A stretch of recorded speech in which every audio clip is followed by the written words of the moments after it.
Schlaf am Steuer, das darf nicht sein.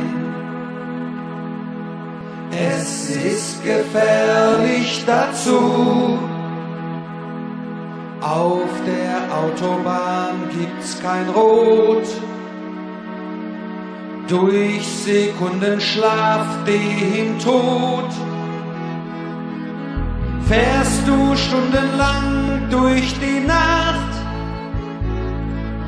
lässt deine Leistung danach. Schlaf am Steuer, das darf nicht sein. Es ist gefährlich dazu.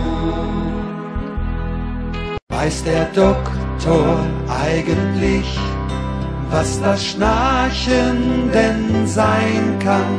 Jeden Abend, jede Nacht schnarchst du laut wie ein Tier.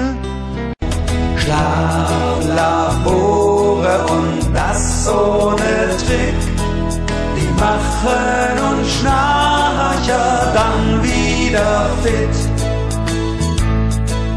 Schnarch nicht mehr, bin nun fit, besten Dank an meinen Arzt. Schnarch nicht mehr, bin nun fit, dafür besten Dank.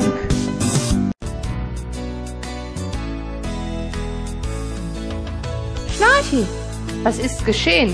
Du siehst ja richtig frisch aus, strahlte Schniefi. Auch Nasi rief glücklich. Papi, Papi, und jetzt bist du nicht mehr so müde?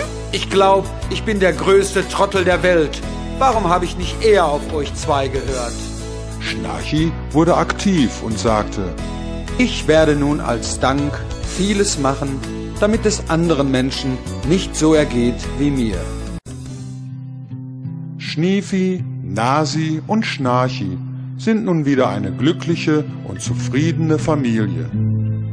Wenn Schnarchi abends mit Schniefi ins Bett geht, lauscht Nasi an der Schlafzimmertüre.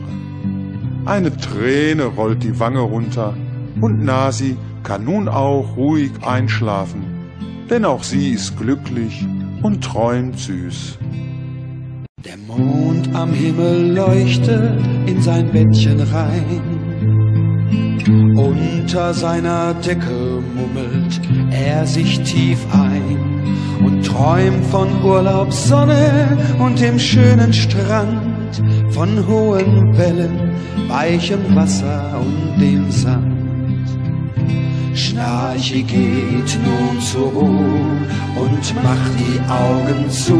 Schniefi kuschelt im Arm und fühlt sich bei ihm warm. Schnarchi geht nun zur Ruhe und macht die Augen zu. Schniefi kuschelt im Arm und fühlt sich bei ihm warm.